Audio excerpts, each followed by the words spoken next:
What's up, America? This is my new intro.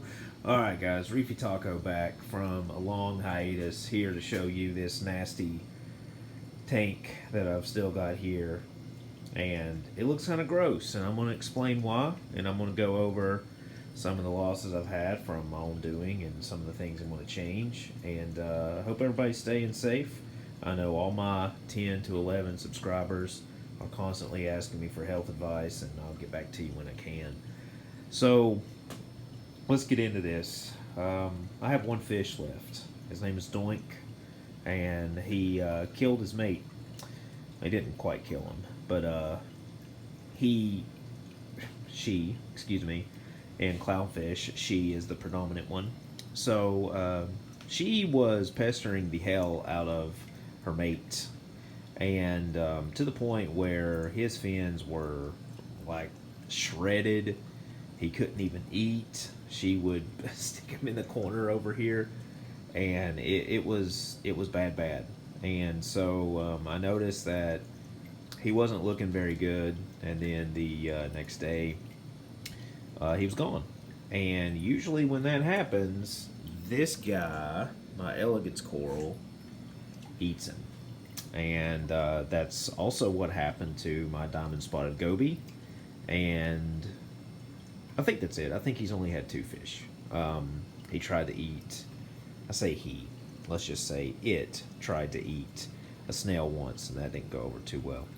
So I'm down to one fish, and with everything going on in the economy right now, I'm just kind of scared to buy anything at this point. So I'm just rocking one fish. So what else is going on here is I still have my corals. You can see my little acan, I believe that is, and my blastomusa. They're there, not really growing much, but I'm not really doing anything to help that. My elegance coral is looking really good and healthy. You can see that it's looking all right. And then I've got this hammer coral up here that is okay, but I bought it from Live Aquaria and I thought it was going to be green.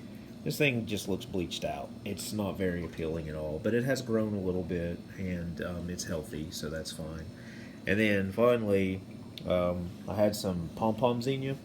At least I thought it was, but this stuff is everywhere, and everybody said that this thing would turn into some weeds, and man, they're right. I can't pick that stuff out. So I'm not really upset with it right now. It kind of covers some rock, and my rock is really slow rolling, turning any colors.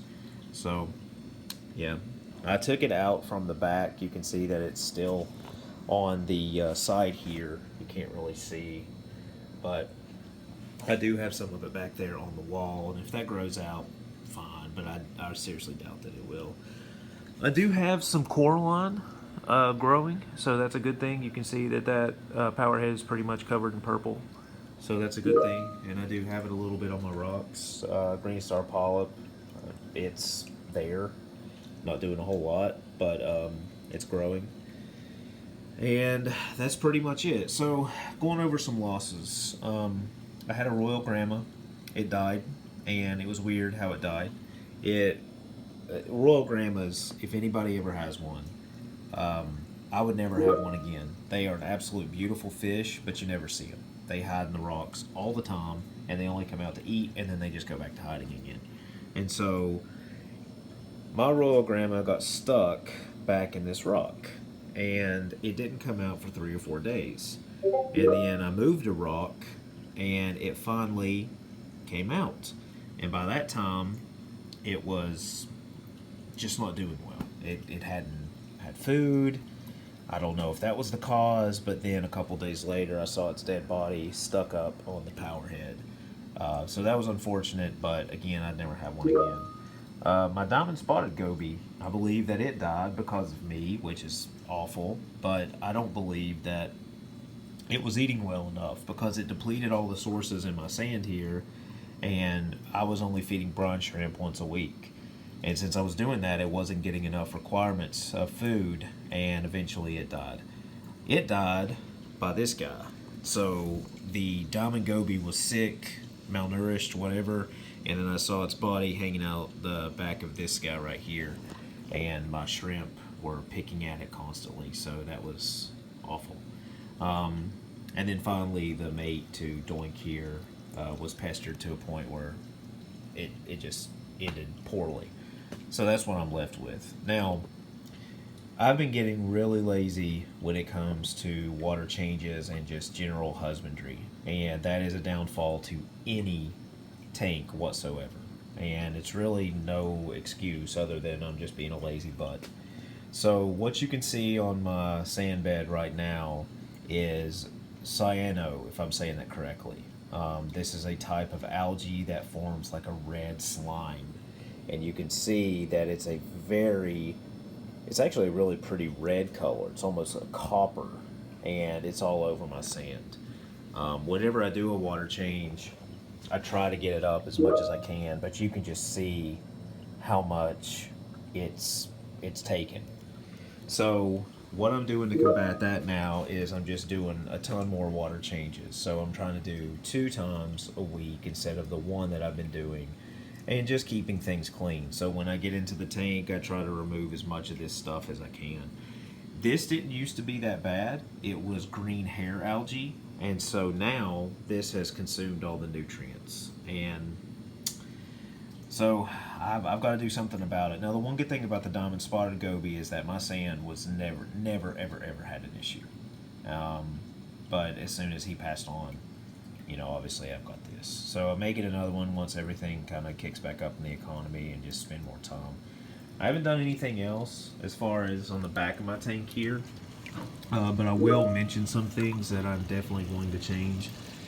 I need a new ATO. This airlifter experiment is terrible. It's not working out. I have taken the carbon out of the reactor here because whenever I dose carbon, I seem to get dinos, and it's weird. So I need to research more on why I'm getting those and go from there. You can see that I still have my cheap little UV sterilizer. It's not really helping much. I'm probably going to take that out, and then I've just got my mechanical filtration, just some filter floss, and I may end up going to socks. So my skimmer here too, it doesn't skim a whole lot, and I don't know if that's necessarily a good thing or a bad thing. I think my water's pretty clean when I do test it. I come back with little to no nitrates, and I come back with no ammonia, obviously. So I think I'm doing okay. But check this out. Oh, sacre bleu. But yeah, so that's about it. So I'm going to get a new ATO. I'm going to keep the upkeep on my tank here. This shows you over here. I need to clean out that filter floss, and you can see that I've got some salt creep I need to get rid of. And then I'm going to get back in here and really clean this out next time I do a water change, which I've got one cooking.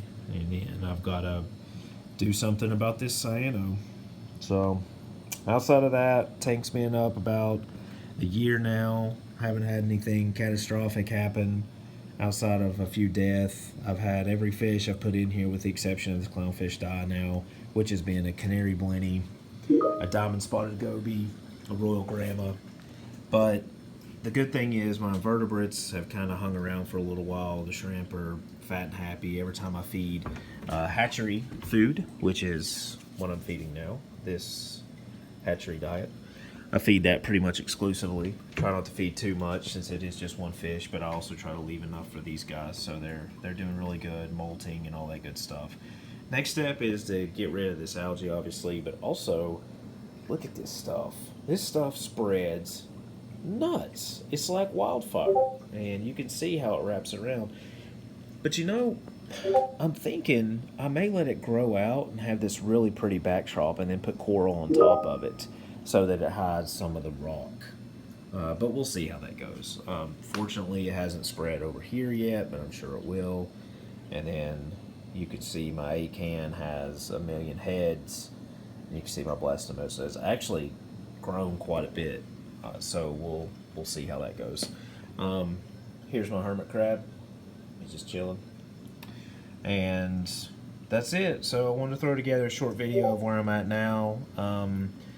I'm going to convert this to an ultra low maintenance tank because I'm too lazy to do proper upkeep, and I want to just really fool with this thing about, a few hours a week, and that's about it. Just keep up with water changes and keep up with auto top off. But that's it. I want to tell everybody I love them, stay safe, and peace out.